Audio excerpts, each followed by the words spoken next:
शुरू। सभापति महोदय, मैं रक्षा मंत्रालय की मांगों का समर्थन करने के लिए खड़ा हुआ हूं। वर्तमान घटनाओं से पता चलता है कि संसार का हर देश अपनी सुरक्षा के बारे में चिंतित है और उसके लिए हर प्रयत्न कर रहा है। इस दृष्टि से अन्य देशों की तरह हमारे देश में भी रक्षा मंत्रालय का महत्व है।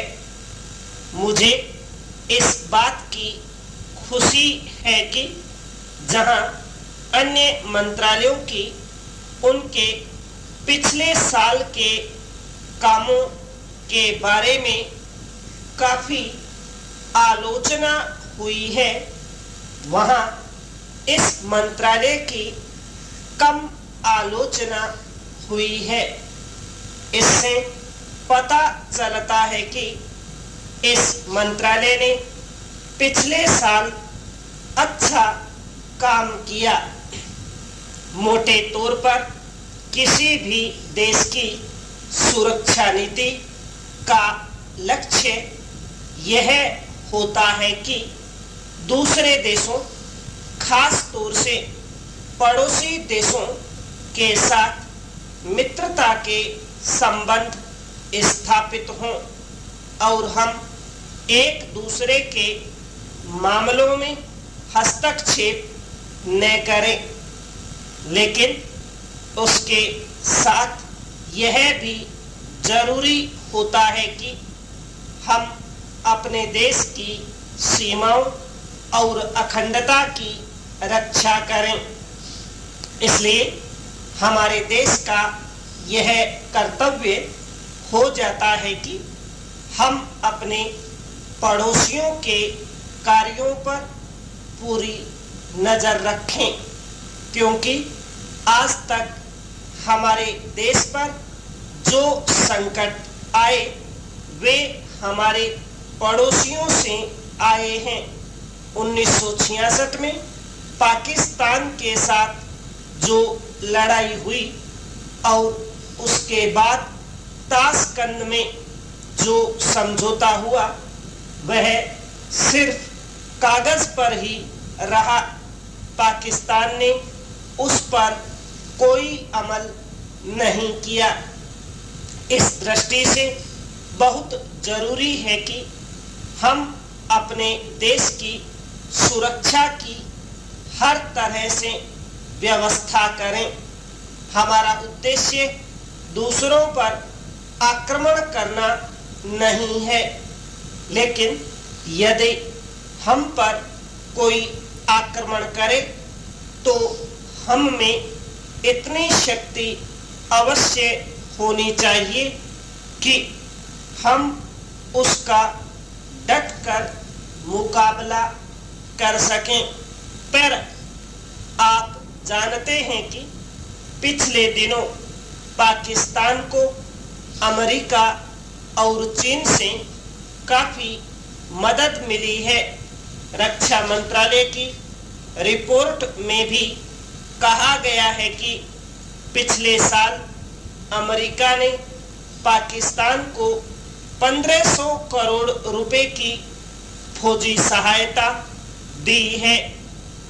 आज जहां हम फौजी सामान के लिए अपने कारखानों की मदद से अपनी शक्ति बढ़ाने का प्रयत्न कर रहे हैं, वहां पाकिस्तान संसार के देशों से फौजी सामान खरीद रहा है। अपनी नीति के कारण वह सब देशों से लाभ उठा रहा है। मेरा सुझाव है कि हमको भी अपनी शक्ति बढ़ाने के लिए संसार के अन्य देशों से अधिक फौजी सामान खरीदना चाहिए। आज तिब्बत की सीमा पर चीन की 1.5 लाख फौज खड़ी है, पर सभापति महोदय, प्रतिदिन छोटी मोटी झड़पें होती रहती हैं। हमारी फौजें बड़े उत्साह से उनके मुकाबले में खड़ी हैं। उनके हौसले बहुत ऊंचे हैं, लेकिन हमारी सरकार का भी यह कर्तव्य है कि उनके हौसले को कभी गिरने न दे। उन्हें हर तरह की सुविधा प्रदान की जाए जिससे उनका आत्मविश्वास बढ़े। मैं मंत्री महोदय से अनुरोध करूंगा कि सरकार अपनी नीतियों के प्रचार का काम ठीक प्रकार से अपनी फौजों से करे। उनको अच्छे अच्छे हथियार दे।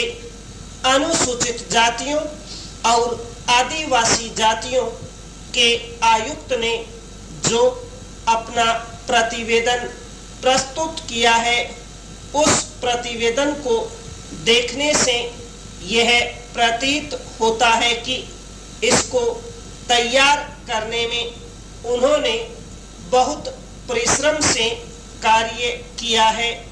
इसके लिए मैं उनको और उनके सहयोगियों को धन्यवाद देता हूं, परंतु साथ ही साथ इस प्रतिवेदन के संबंध में कुछ आवश्यक निवेदन भी करना चाहता हूं।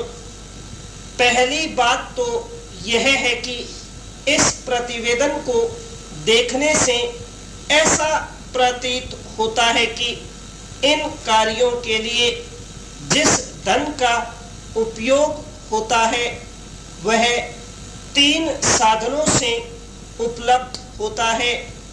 केंद्र सरकार द्वारा, राज्य सरकारों द्वारा और कुछ गैर सरकारी संस्थाओं द्वारा।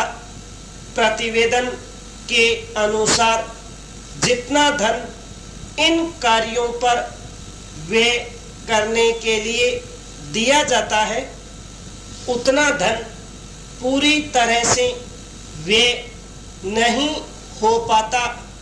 मैं यह नहीं कह सकता कि आवश्यकता से अधिक धन दिया जाता है या कार्यकर्ताओं को वह धन प्राप्त ही नहीं होता, जिसकी वजह से वह बिना खर्च हुए बच जाता है। मैं तो यह चाहता हूं कि जितना धन दिया जाता है उसका पूरा उपयोग हो और आयुक्त को यह न कहना पड़े कि इस कार्य के लिए जितने धन की आवश्यकता थी उतना धन नहीं मिल पाया और विवश होकर हमको उस कार्य को बीच में ही रोकना पड़ा। पर जहां तक राज्य सरकारों का संबंध है, बहुत सी राज्य सरकारें अभी तक इस कार्य में असावधानी से काम ले रही हैं और इस कार्य को उपेक्षा की दृष्टि से देखती हैं। आयुक्त ने इस बात की शिकायत की है कि बहुत सी राज्य सरकारों ने अनेकों पत्र भेजने के बाद भी अभी तक अपनी रिपोर्ट नहीं भेजी है। मैं चाहता हूं कि सरकार इस तरफ ध्यान दे। राज्य सरकारों पर दबाव डाला जाए कि वे इस दायित्व के प्रति सचेत हों और आयुक्त को उनके कार्य में पूरा सहयोग दें। जहां तक गैर सरकारी संस्थाओं का संबंध है, आयुक्त ने अपने प्रतिवेदन में इस प्रकार का संकेत दिया है कि केवल कानून या सजा के द्वारा ही इस समस्या का समाधान नहीं हो सकता। इसके लिए आवश्यक है कि सामाजिक वातावरण तैयार किया जाए। संपूर्ण विराम।